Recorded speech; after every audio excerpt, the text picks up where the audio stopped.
So I'm start off giving some examples of suboptical illusions and try to impress you with those.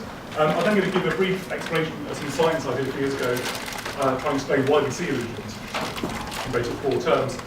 I'm going to end with some wild speculation about whether aliens might see illusions or not. Let's start off with some actual illusions. You may have seen this one before, it's a very common one. The simultaneous contrast illusion. And if you look at a moment and see what, think about what you actually perceive this as being, it's a large dark area, a large white area, and there's 2 squares in the middle. And it won't surprise you, I'm sure, if I tell you that physically these 2 squares are identical. Well, to most people, this one looks slightly lighter than that one, lighter shade of grey. Is that sort of, do you all see that thing lighter? Yeah. To be clear, I mean, physically, the light coming from these 2 squares, from the projector off screen into your eyes, the light is identical, same intensity, same wavelength, everything. But our brains tell us that something's different on each side, which is curious. What do we know? This is basically the same effect, but in a slightly larger context. It will come bigger in a moment. So what we have at the bottom here is these pairs of grey squares on a dark background and light background on both sides. If I now reveal the rest of the image, these are clearly fake images, but what we have are these 2 grey squares here, which on dark background and light background get the same kind of effect. The one on dark background looks slightly paler. But over this side, the same context with the dark background and light background. These 2 grey squares, as in the front you can see, they kind of look very, very similar suddenly. So it's not just the local sort of spatial context which makes the illusion work. In this case, there's something larger going on there. This is one of my favourite ones, actually. So this is obviously an abstract kind of image, some kind of sky and ground, and there's this big abstract thing in the middle. I want you to look at this area on here, and this area down here, and think about what would they look like. If I now mask most of the image, they're the same. Again, physically they're identical. If I remove the mask again, if you think I'm tricking you, what you can do, if you hold your finger up at arm's length, and try to cover up the middle hint with your finger. Oh, yeah. It's down again, and now something goes different when you finger down. Something weird is going on in the brain here. I think this is the final, perhaps most extreme version I'm going to show. This is, again, kind of abstract, Rubik's Cube kind of thing, lots of different squares. I want you particularly to look at three of these tiles.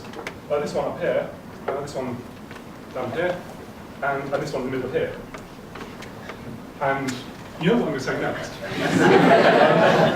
The light coming from here is the same as the light coming from here. But you probably don't believe me. No.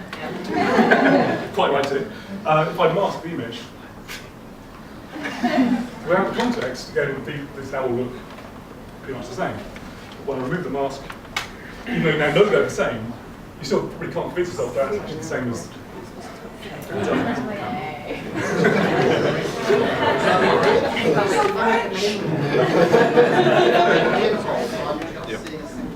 Yeah.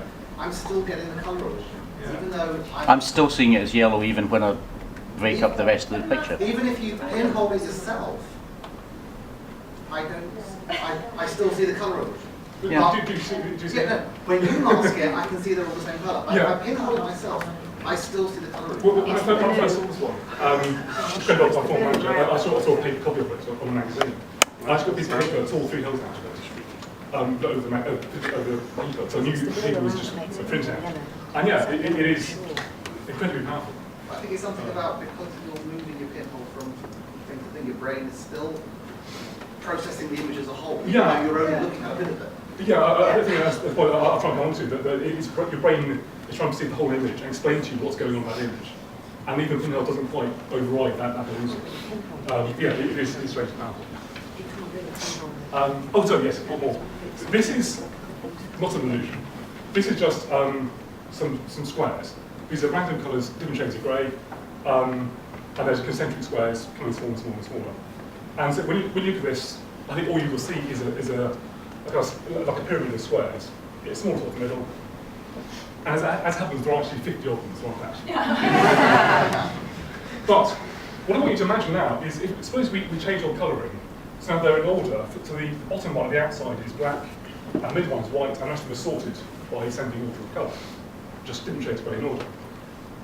Would that make a difference to your perception of it? Should we find out? Yeah.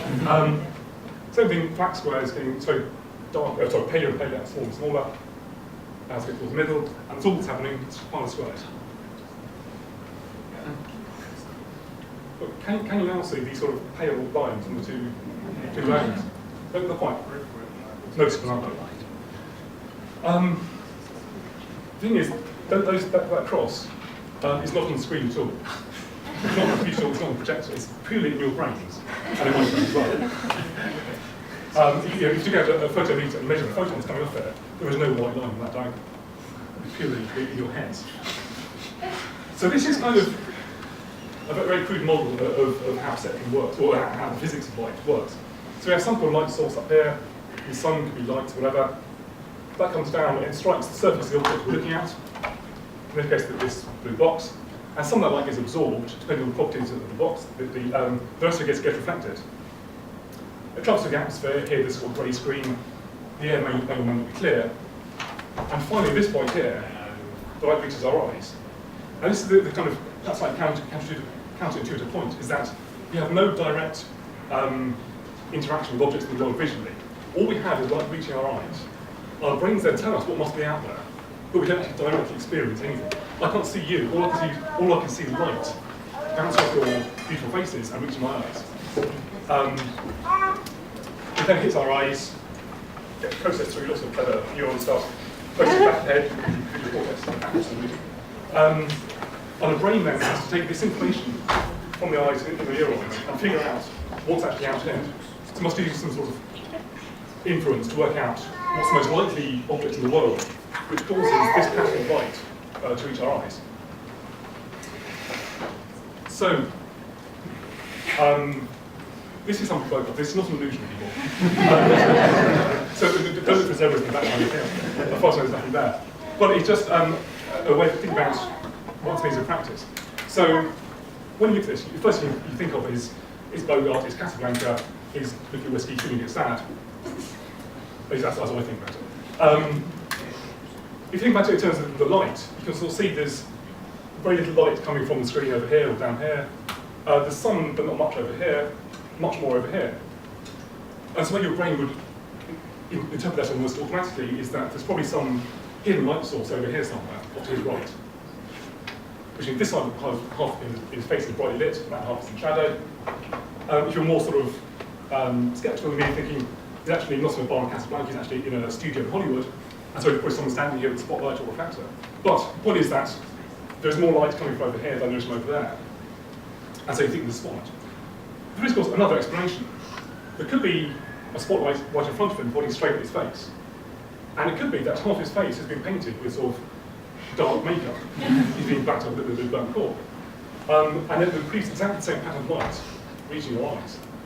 So you've got at least those two possible interpretations, both of which will explain what you're seeing. But you know that if you turn around, the shadows move, you see thousands of people lit from one side, you know what that kind of looks like. It kind of looks like that. And so your brains tell you, within milliseconds of seeing the image, that it's probably lit from one side, and his face is probably the same colour on both sides, because most people's faces are the same colour on both sides. So going back to this one, you can think of this in a very sort of abstract way as another scene, like Bogart in the bar. This part of it is basically in shadow, and that half is basically brightly lit. Because normally when you see the world, when you see an area which is largely dark, it's because it's shadows. When it's largely brightly lit, it's because it's in the spotlight or in the sunlight. And if that's the case here, and these two squares in the middle are showing the same amount of light into your eyes, the only way that can happen is if the one in shadow must have got a light, pale surface, to reflect a lot of light, despite the fact that it's in shadow, whereas one which is brightly lit must be quite a lot darker, because it must be having more light falling onto it, and reflecting a small amount of it. And so your brain does kind of interpretation and says, well, probably that's shadow, and therefore it must be a pale object. So this is these sort of diagonals, the Massarelli pyramid, it's called. And the same fact actually applies here. So this is, imagine they're sort of zoomed in a few pixels from the middle of this. So 3 consecutive squares, different shades of grey. And think about how we perceive the middle part here, the sort of angle of the L. If we actually superimposed a grid on it, you can see that in this corner, most of the squares around it are a lot darker than it is itself. Only one of them is paler. So again, one way of interpreting this is to say, well, this area is in shadow, but this part here is slightly lighter than most things we can see. Therefore, it's probably quite a highly reflective surface. And so we perceive it as being slightly paler than everything else around it, and therefore, when it's multiplied up over 50 squares, we see a whole white line. But actually, it's just the same with this brightness contrast illusion, just multiplied over multiple examples.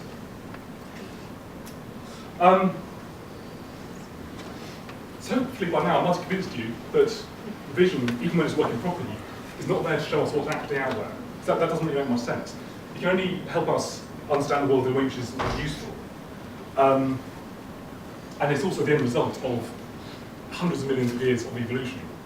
And all that matters from evolution is about, it's about survival. If you survive long enough to be able to see predators come towards you and run away from them, and to see that food is healthy, is right food, that your sexual partners are healthy, and that you are healthy yourself, these things are all useful things to be able to see. And they help survive. And that's all that matters, is it useful? Not is it accurate in some sort of arbitrary scale. So I can create millions of these maps very easily, and they represent surfaces of objects in this sort of virtual world. And with the same kind of idea of light coming onto it, we also can define a pattern of illumination.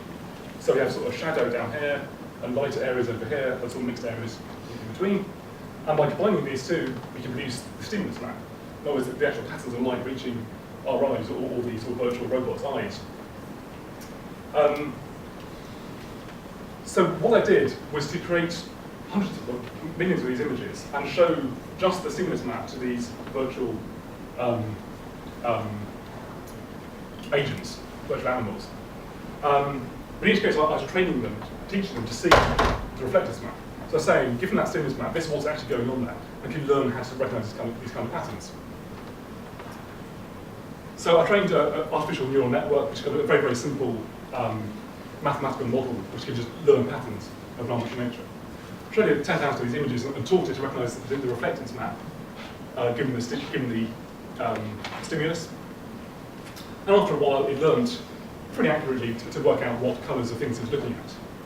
So you could solve this kind of problem of ambiguities in the world, work out what's going on there. And I then showed it illusions, the kind of same images I've been showing you earlier. So this is one example, and again, these kind of false diagonals on the squares. So we asked the neural network just to go along with the blue line and say how light is each colour, what shade of grey is each pixel, basically.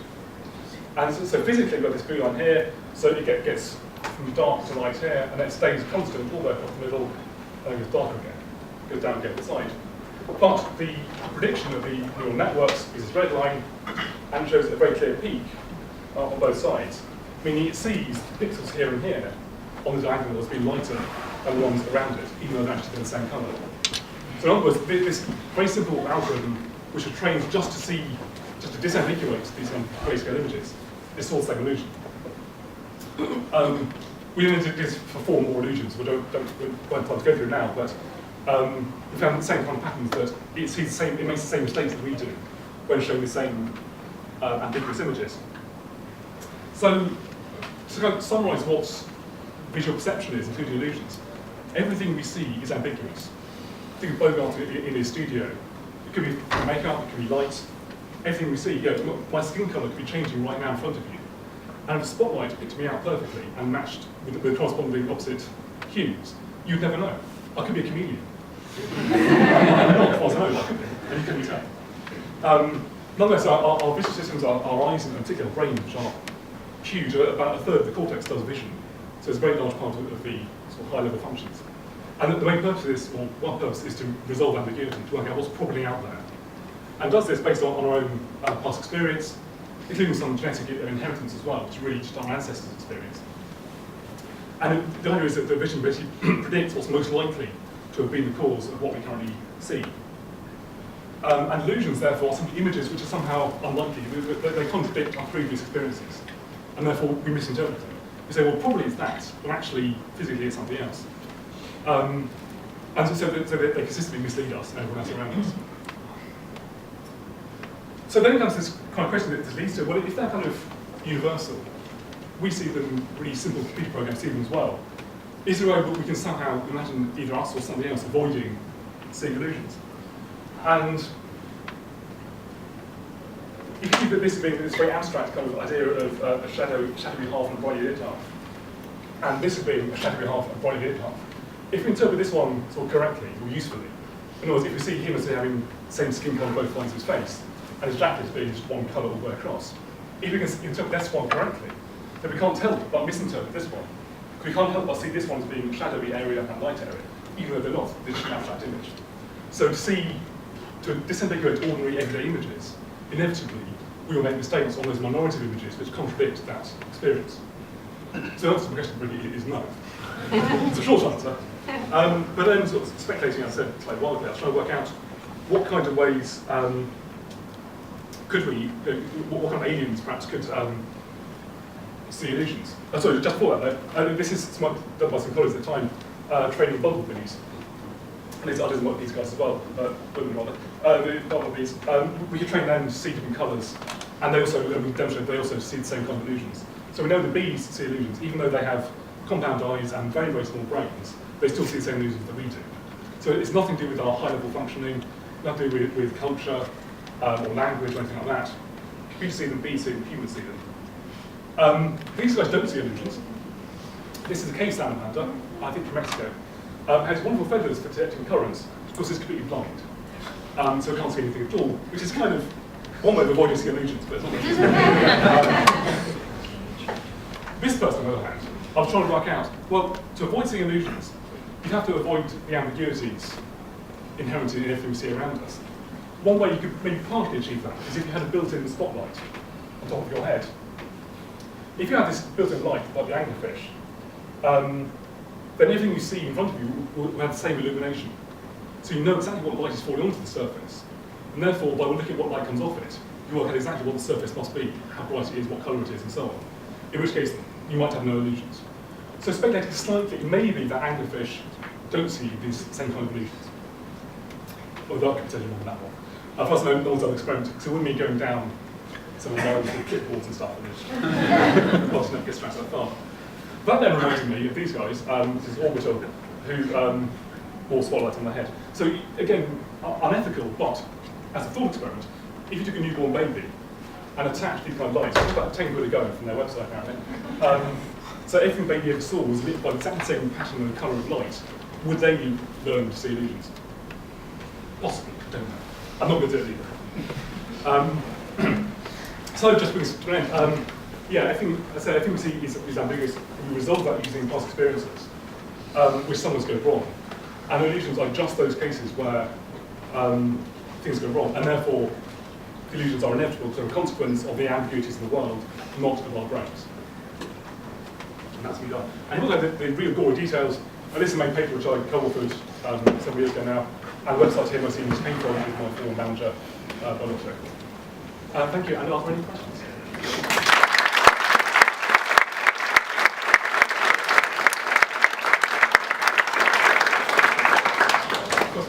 Could you not train on your net to look at your circles as if it has a spotlight and then see whether it sees the illusion? Yes. Well, what we did in effectively one experiment was to have a uniform light. So everything ever saw was just plain white. And each one, that goes through no illusions. So then when you run it through the illusion images, it sees them as they physically are. So it doesn't see the illusion anymore. Correct. There was also one experiment which it turned out it required, they must have had experience with a 3D model of the world.